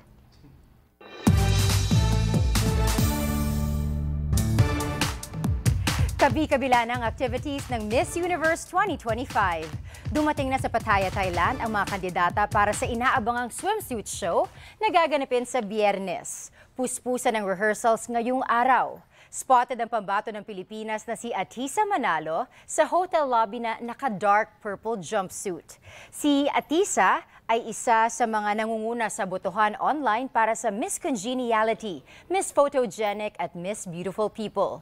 Pagkatapos ng swimsuit show, sasabak ang mga kandidata sa closed-door interview sa Sabado. Samantala sa Linggo, November 16, babalik sila sa Bangkok para sa serye ng rehearsals at paghahanda para sa Coronation Night na gaganapin sa November 21. Mapapanood ang Miss Universe Coronation Night alas 9 ng umaga sa ABS-CBN platforms, kabilang ang Kapamilya Channel, A2C, Metro Channel at iWant. Ikinalungkot ng mga senador ang pagpanaw ni Senator Juan Ponce Enrile na ilang taon nilang nakasama bilang at nagsilbing Senate President. At live mula sa Senado, nagpapatuloy si Victoria Tulad. Victoria, ano ang mga naibahaging alaala ng mga senador kay Enrile? Bernadette, nagpahayag ng pakikiramay ang mga senador sa mga mahal sa buhay ni dating Senate President Juan Ponce Enrile na inilarawan nila bilang natatangi, mapagbigay at kwela. Sinuspende naman ang session kanina bilang tradisyon ng Senado kapag may pumapanaw na miyembro nito. Unang araw ng plenary debates ng Senado tungkol sa 2026 General Appropriations Bill. Pero nagdesisyon ang mga senador na suspendihin ito bilang pag-alala kay dating Senate President at Chief Presidential Legal Counsel Juan Ponce Enrile na pumanaw ngayong araw. Inanunsyo ni Senate President Vicente Tito Soto III ang pagpanaw ni Enrile. With great sorrow, we would like to inform everyone that our beloved colleague, mentor, friend, Senate President Juan Ponce Enrile has joined our creator this afternoon, just a few minutes ago. So, well, he has decided, he has dedicated his whole life even until his last days, to public service, and we will remember him for his formidable intellect and compassion to the people, especially the employees of the Senate.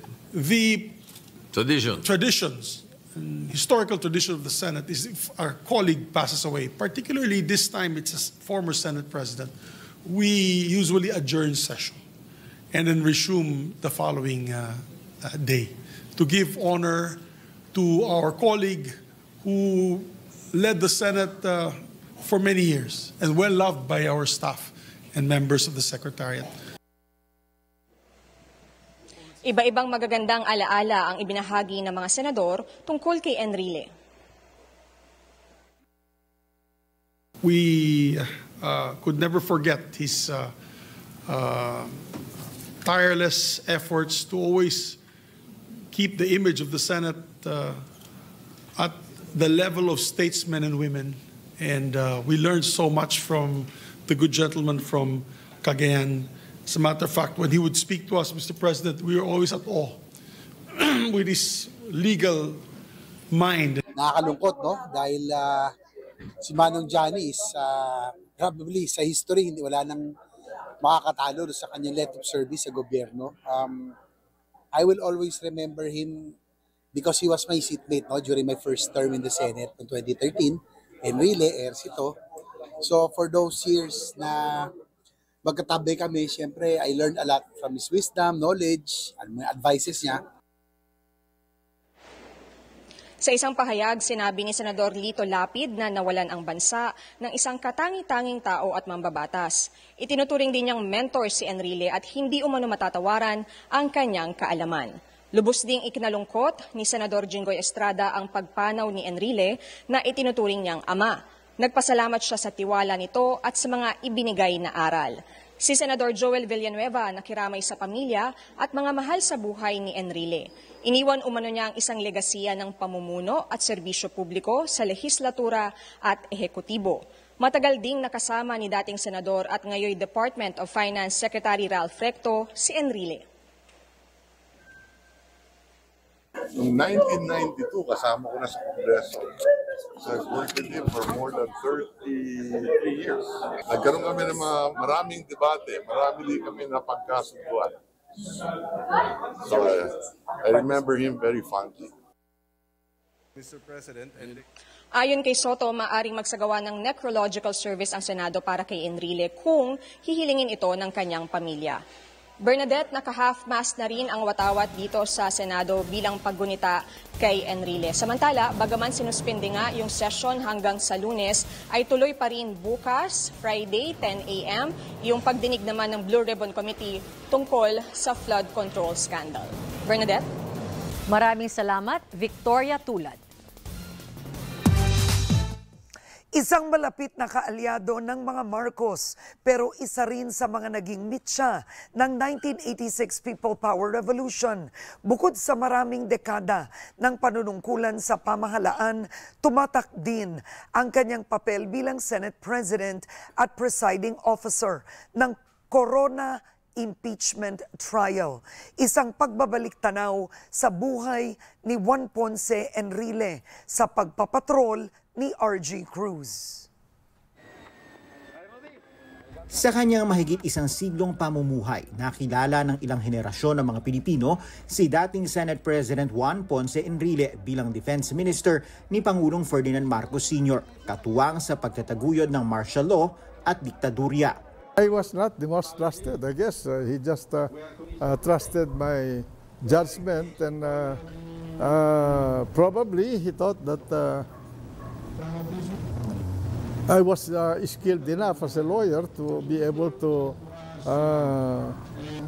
study things for him.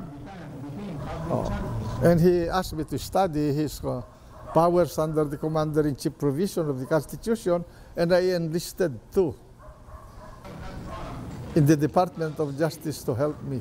The proclamation, I wrote it with Marcos's corrections. Pero makalipas ang ilang taon, naging mitsa rin si Enrile ng pagbagsak ni Marcos ng talikuran nila ng nooy General Fidel V. Ramos ang dating diktador.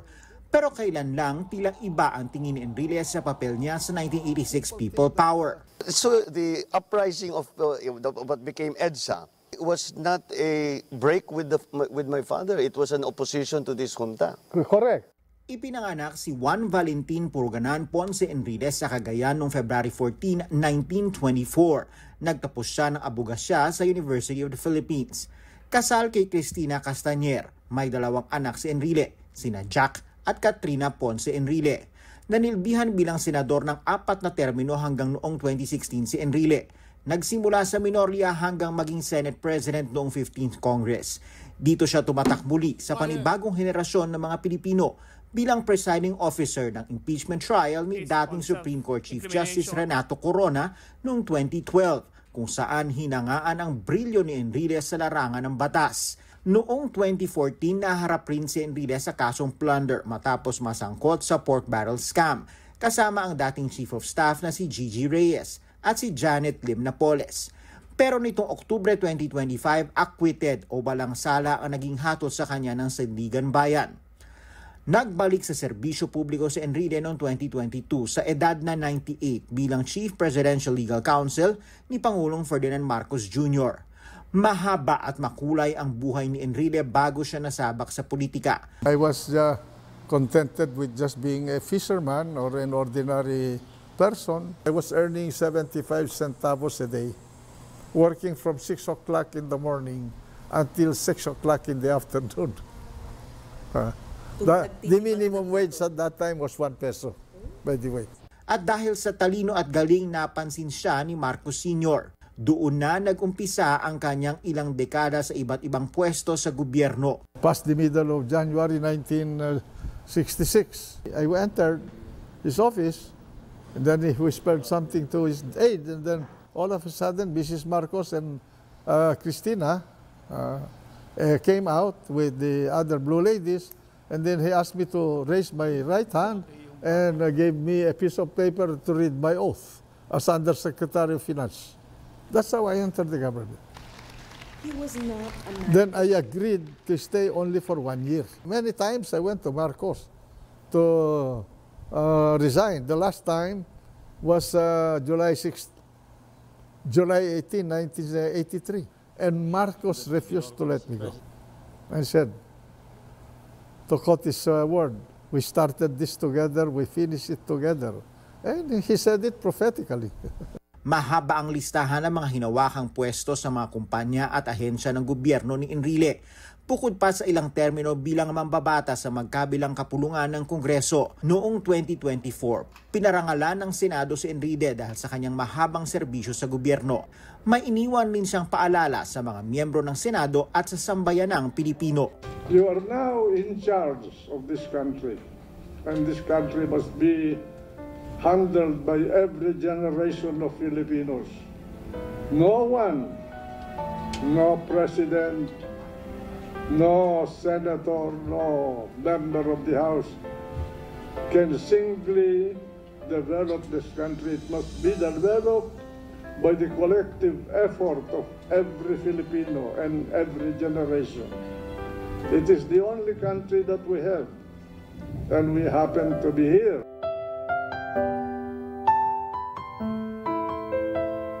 RG Cruz, ABS-CBN News.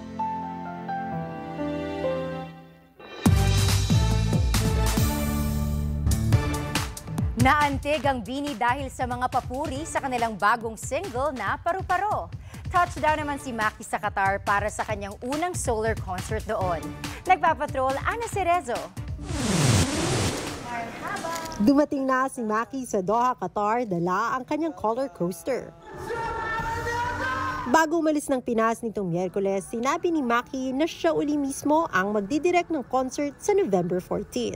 As much as I want to bring all of this, yung nangyari sa color coaster sa Araneta, andito pa din naman yung mga important elements. Of course, the songs are still there.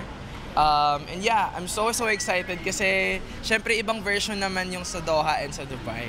Kasama niyang maghahatid ng inspirasyon at magpaparamdam ng Paskong Pinoy sa mga kababayan si Yeng Constantino. When we see young artists katulad nila Maki, parang nagkakaroon kami ng bagong fire, bagong idea to make new music, new albums, new outfit, everything. So, sobra po nakaka-inspire to see these young artists. Sunod na dadalhin ni Maki ang roller coaster sa November 16 sa Dubai.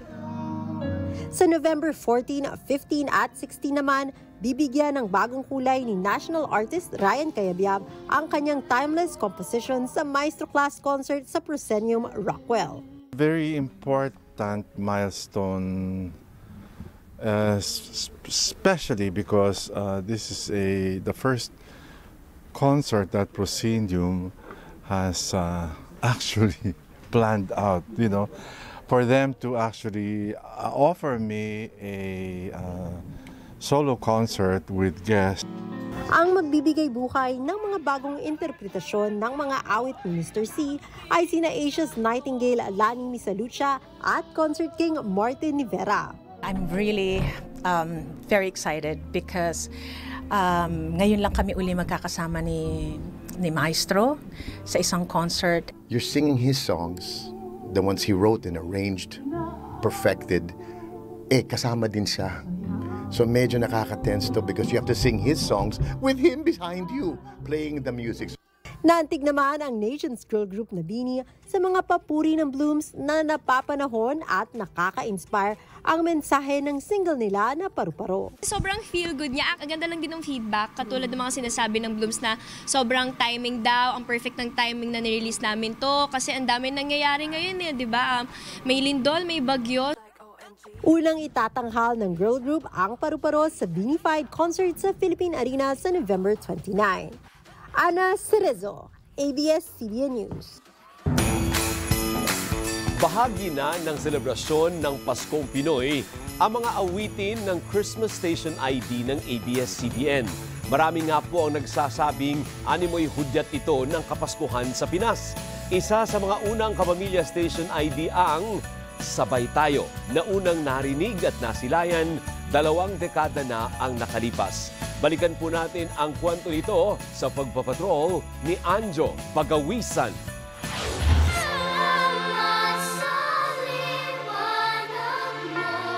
Kapag sinabing ABS-CBN Christmas ID, ang GOAT o Greatest of All Time para sa maraming Pinoy, ang Bro, Ikaw ang Star ng Pasko noong 2009 na nagpaawit sa buong bansa.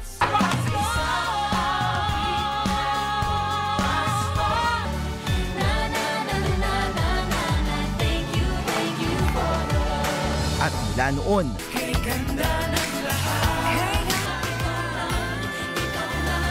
naging kaabang-abang taon-taon ang kapamilya tradition na ito na animoy hudyat na ng Kapaskuhan sa Pilipinas. Pero kung OG sa ganitong klase ng station ID ang usapan, balik tayo ng mahigit 2 dekada.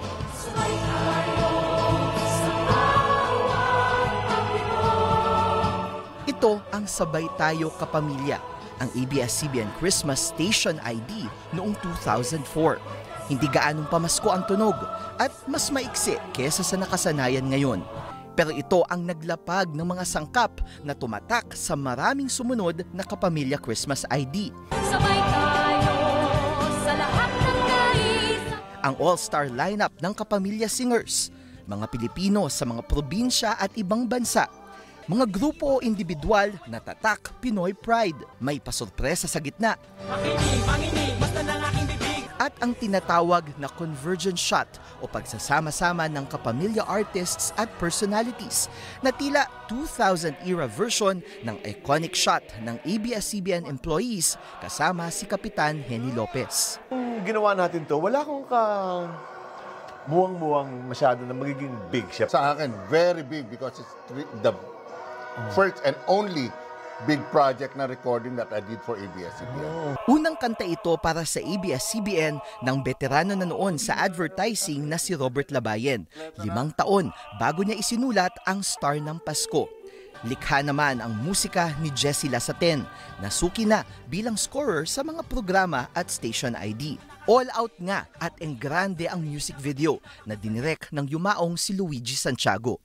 Pero sa likod nito, ang nararanasan noong malaking hamon ng ABS-CBN na nawalan ng maraming manonood sa unang pagkakataon mula nang bumalik sa ere. Pero hindi ito ang piniling ikwento ni Labayen sa kanta. Ginagamit na nilang theme ng ABS-CBN, yung Sabay Tayo. Tapos sabi ko, parang bagay na bagay itong theme na to kasi yung mga teleserye natin, saka yung mga news natin, kaya naisip ko, maganda to, yun ang naging inspiration kung paano sabay ang buhay ng Pilipino sa mga pinapalubos sa ABS-CBN.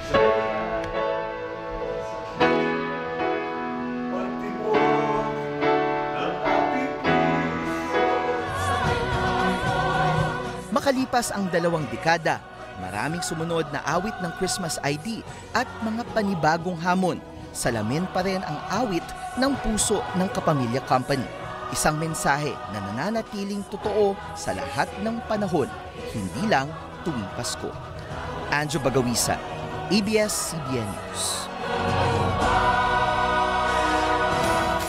Mapapanood na po natin ang ABS-CBN Christmas ID 2025. Love, Joy, Hope.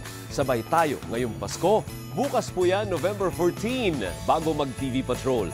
Ngayon bago ha. Dati, after.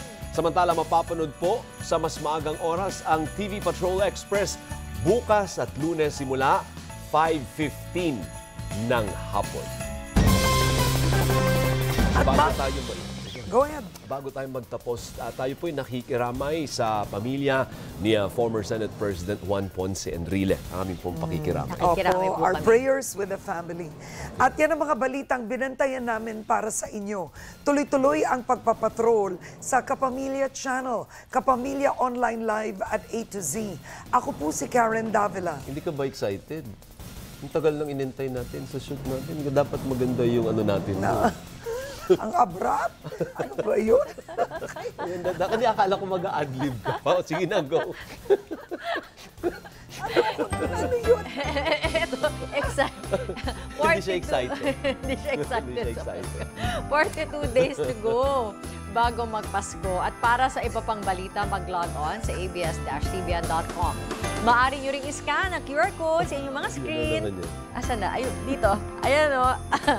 Ayan na. Para humapanood sa ating YouTube channel ang mga latest news o balikan po ninyo mga balitang hindi po ninyo napanood.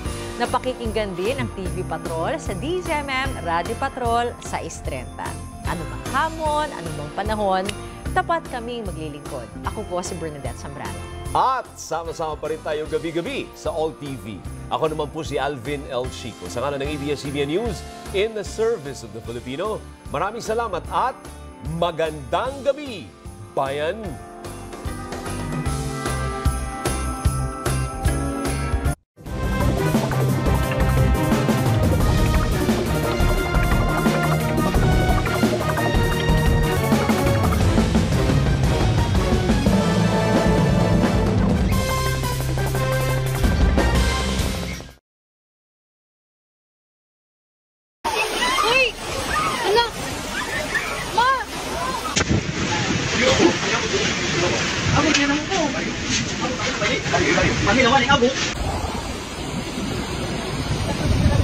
The eastern Philippines is now in growing chaos as Super Typhoon Fungwang, Uwan, unleashes destructive flooding across multiple regions.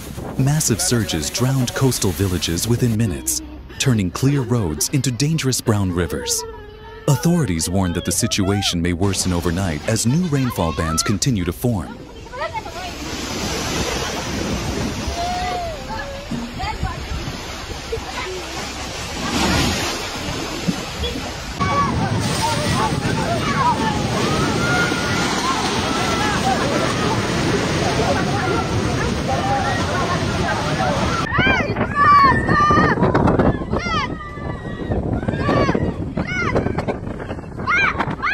Weather agencies emphasize that Uwan's most dangerous threat comes from its extreme rainfall and ocean-driven surge. Loaded with heavy moisture from the Philippine Sea, the typhoon has dumped an estimated 250 to 320 millimeters of relentless rain. More accurate totals will be confirmed tomorrow once assessment teams reach the hardest hit zones.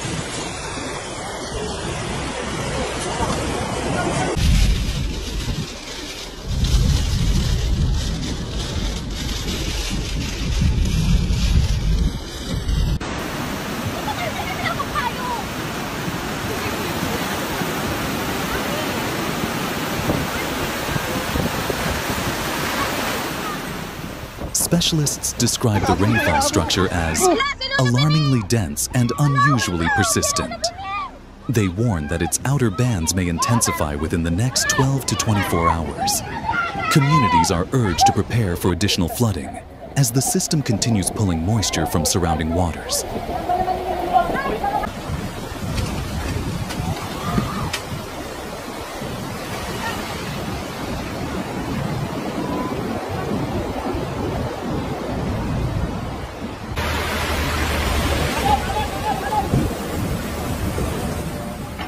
Quezon, Albay, Sorsogon, and northern Samar took the first major blow. Massive waves destroyed seawalls, fishing ports, and wooden houses along riverbanks. Overflowing rivers surged inland, sweeping away tricycles, markets, and small bridges. Many families escaped with nothing but the clothes they were wearing.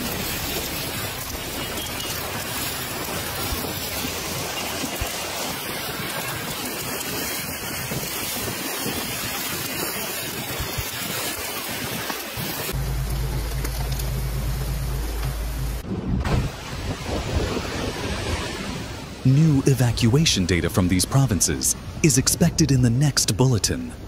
Rescue teams are struggling to reach isolated areas where communication has failed. Officials warn that the number of affected households may rise as assessments continue.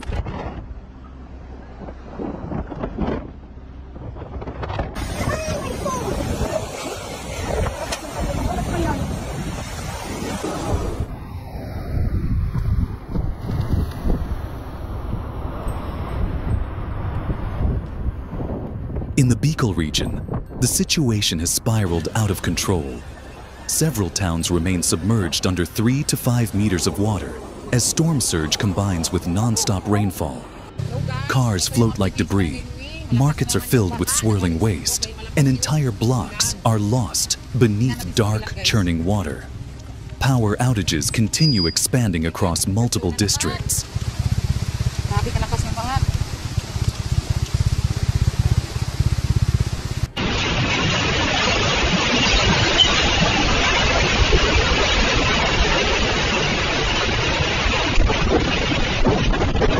Energy authorities confirm that repair crews will only be able to assess the full extent of the damage by tomorrow afternoon.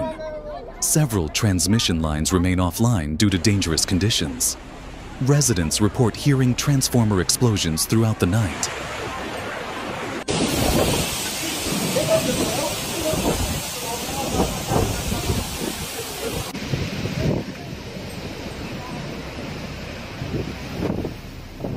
Farther north, central Luzon faces a chain reaction of disasters. Major highways have turned into deep channels, isolating Pampanga, Bulacan, and Nueva Ecija from immediate rescue.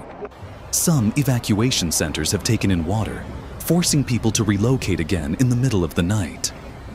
Hospitals are struggling as water enters emergency sections.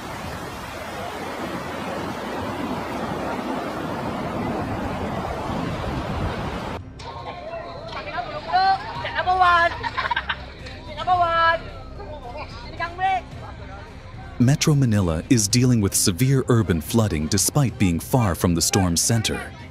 Hours of intense rain have submerged major roads, leaving vehicles stranded for long distances. Passengers have climbed barriers and rooftops to escape the rising water. Portions of the airport runway are underwater, halting operations.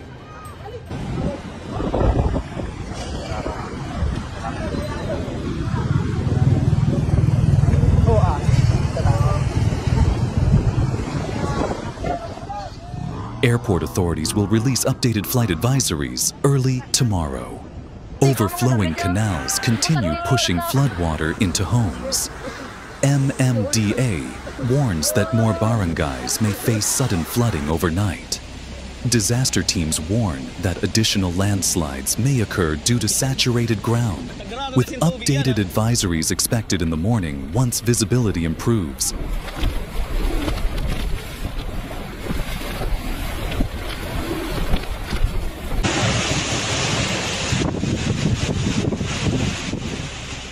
Evacuation centers are far beyond capacity as nearly 1.5 million people seek refuge.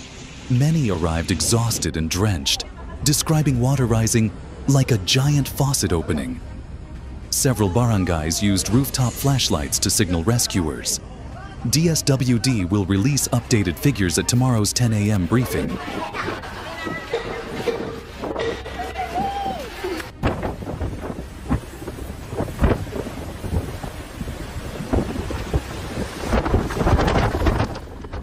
The Coast Guard continues deploying large rescue vessels, while the Air Force prepares nighttime heli rescues in isolated areas. Red warnings remain active as new moisture clusters form along Uwan's rear circulation. Pagasa will release a clearer movement path in the next advisory.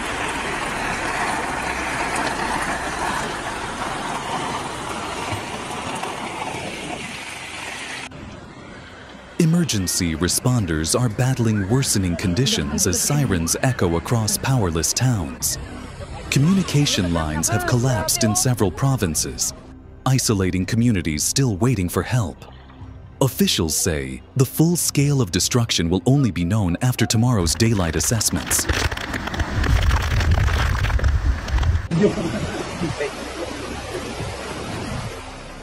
For millions of Filipinos, Uwan's impact is unfolding in real time. It is not the wind, but the unstoppable, merciless force of rising water that is causing the greatest devastation.